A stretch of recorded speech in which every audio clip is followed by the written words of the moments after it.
Bonjour, je suis Lim Wang Nok, membre de l'équipe de campagne de Jean-Luc Mélenchon. C'est la première des débriefs de la France Insoumise qui proposera après chaque émission télévisée de Jean-Luc de revenir sur des points sur lesquels les journalistes ont essayé de le chatouiller, sur lesquels il a répondu et sur lesquels nous pensons qu'il faut un petit peu étayer pour faire de la pédagogie auprès des citoyens et auprès de nos électeurs potentiels, parce que les journalistes, à chaque fois, font de la provocation. Or, c'est des questions très sérieuses sur lesquelles nous avons des réponses parfaitement sérieuses et crédibles pour mettre en place le programme de la France Insoumise.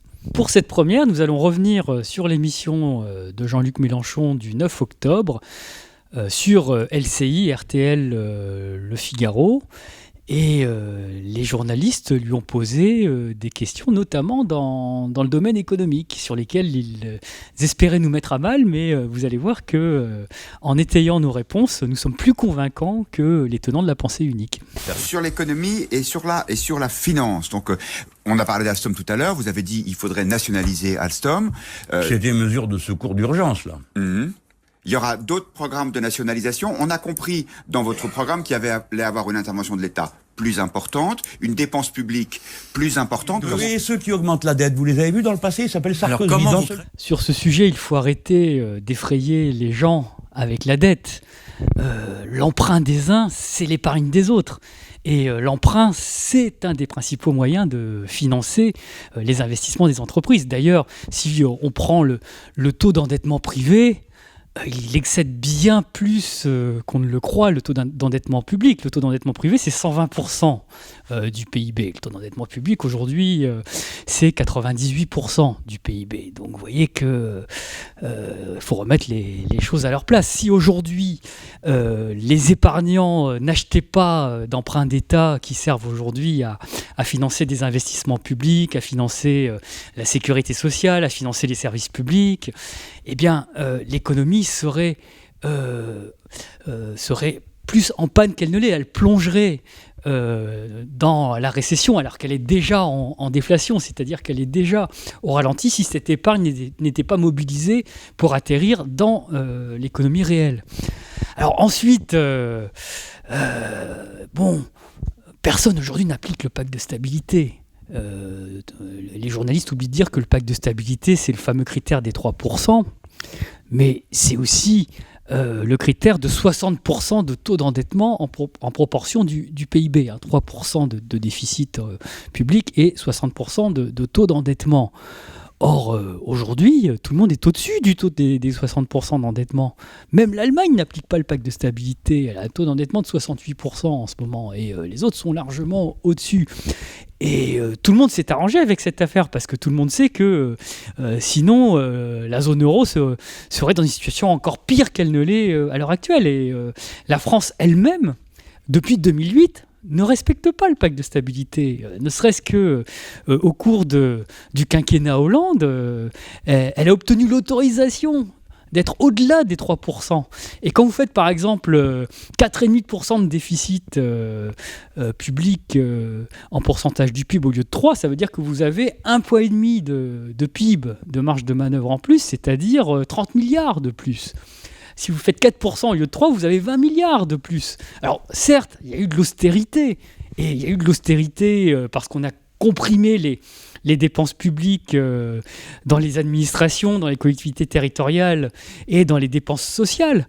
Mais l'austérité n'a pas été pour tout le monde, car ce déficit budgétaire négocié auprès de Bruxelles a servi, par exemple, à financer les 20 milliards du CICE, du fameux pacte de compétitivité qui n'a pas servi à grand-chose, puisque ça a créé très peu d'emplois et ça atterrit dans les poches des dividendes des actionnaires. Alors que si vous prenez les 20 milliards de marge de manœuvre qu'ils se sont libérés, c'est très simple, ces 20 milliards qui n'ont pas servi à grand-chose, ils auraient pu être consacrés à autre chose. Par exemple, aujourd'hui, il y a un vrai problème d'extrême pauvreté dans notre pays. Vous avez 9 millions de pauvres, et Jean-Luc fait une grande partie de sa campagne actuellement sur ce thème.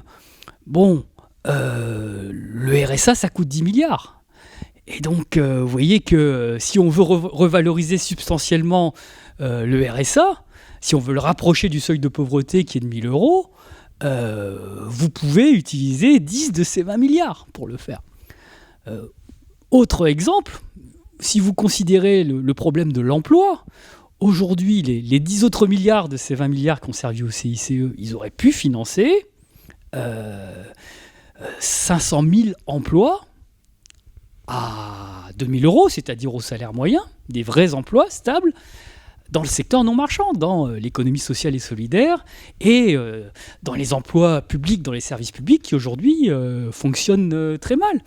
Donc vous voyez, c'est des exemples qui vous montrent que même à moyen constant, on aurait pu faire autrement. Alors évidemment, nous on propose de faire beaucoup plus, et on se rend compte aujourd'hui que la France peut s'endetter pour faire plus à des taux très bas. Ce que ne disent pas les journalistes, c'est que les taux à court terme aujourd'hui sur les emprunts d'État sont négatifs et les taux à long terme sont égaux à 0.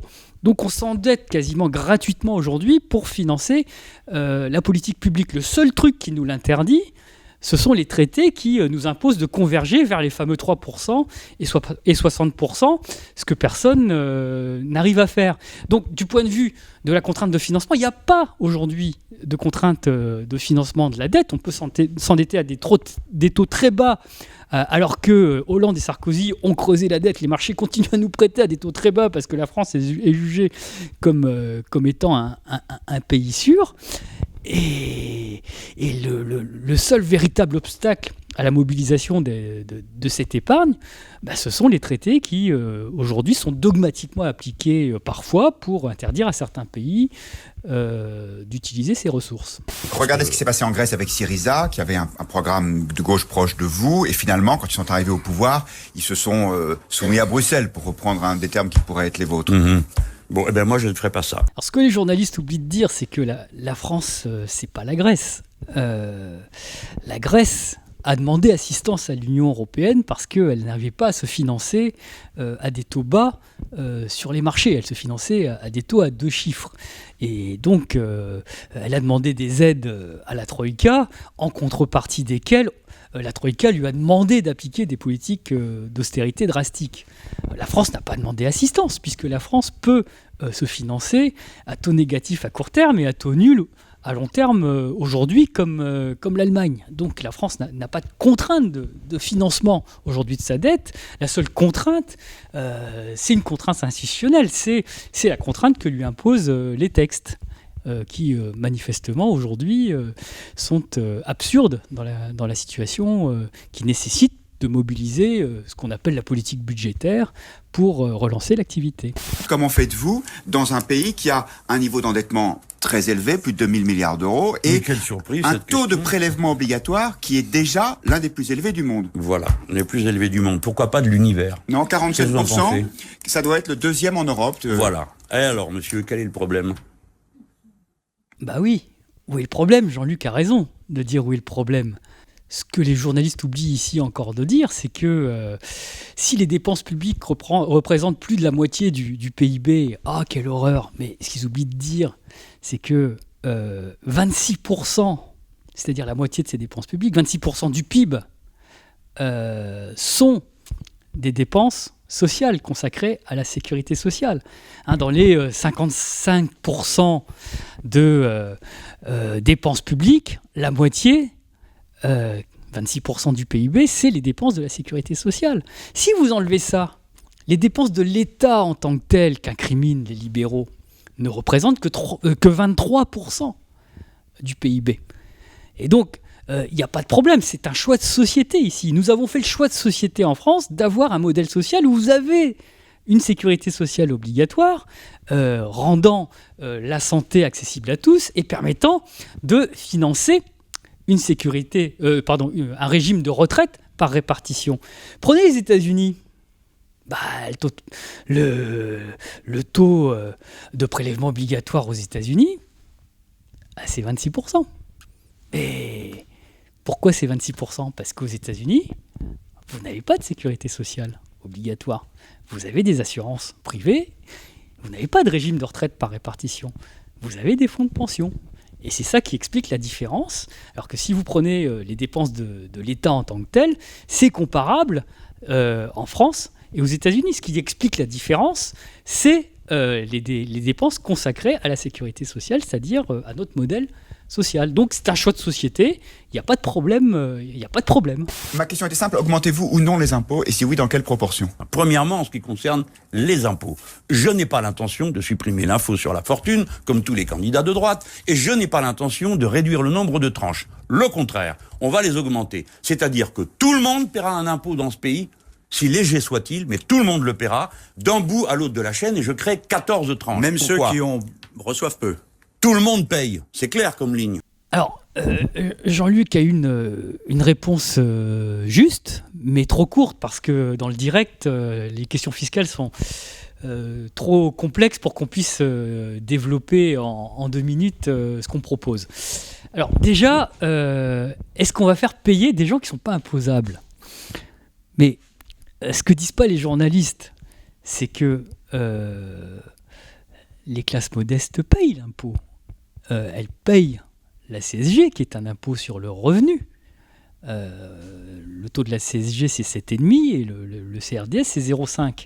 Donc, tout le monde aujourd'hui paye un quasi-impôt sur le revenu de 8%. Alors, si vous considérez ensuite que les 10% les plus modestes, qui, comme les autres, payent la TVA, on oublie de dire que la TVA, c'est un impôt. C'est même l'impôt qui rapporte le plus, puisqu'il rapporte 51% des recettes fiscales. Et ça, tout le monde le paye. Et surtout les pauvres qui consacrent les 10% les plus modestes, 8% de leurs revenus au paiement de la TVA. Alors que les 10% les plus riches ne consacrent que 3% de leurs revenus au paiement de la TVA. Parce que plus on est riche, plus la part du revenu consacré à la consommation est faible, parce que la part du revenu qui est épargné et placé sur les marchés est forte. Donc c'est ça qui explique que la TVA est un impôt carrément injuste, carrément dégressif, parce que plus on est riche, moins on le paye. Donc tout ça pour dire qu'en réalité, si on prend les classes modestes, si on considère qu'elles payent 8% de CSG, CRDS, et qu'elles consacrent 8% de leurs revenus au paiement de la TVA, le vrai taux d'impôt sur le revenu de ces classes modestes, 8 et 8, ça fait 16%. Et on pourrait ajouter d'autres impôts indirects et d'autres impôts locaux. Bon, voilà. Et alors, 16% à comparer au taux de la première tranche d'imposition de l'impôt sur le revenu, qui est aujourd'hui de 14%. Donc, vous voyez qu'il est faux de dire que les pauvres aujourd'hui ne payent pas d'impôts. Ils payent des impôts et ils en payent à hauteur de 16%, alors que si vous prenez le taux d'imposition sur le revenu de Madame Bettencourt, avec toutes les niches et tout, malgré un taux marginal à 45%, eh bien, le taux d'imposition réel de Madame Bettencourt, c'est inférieur à 20%. Donc aujourd'hui, c'est faux de dire que les riches sont trop taxés et que les pauvres ne payent pas d'impôts. Alors par ailleurs, on a un système fiscal qui est tellement mal fait qu'il pèse sur les classes moyennes. Et le fait que les classes moyennes aient l'impression d'être matraquées, c'est une véritable réalité, parce que l'assiette de l'impôt sur le revenu est très étroite en raison des niches fiscales qui profitent essentiellement aux revenus. Alors certes, les bas revenus ne sont pas imposés, mais comme je viens de le montrer, ils sont imposés autrement.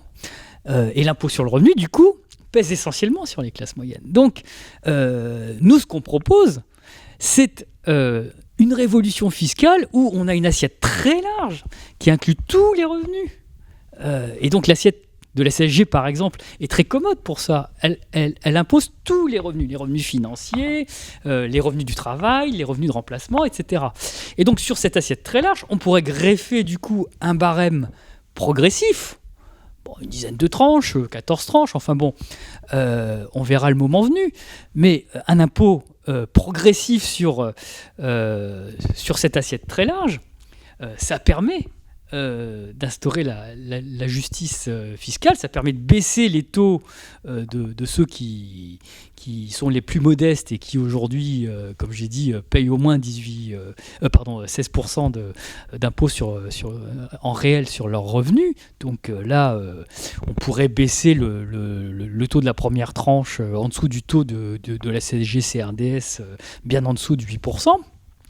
Et donc du coup, les ménages modestes paieraient moins, et puis on aura un barème progressif qui ne serait pas désincitateur, parce que plus vous avez de tranches, moins les sauts de tranches sont brutaux, quoi.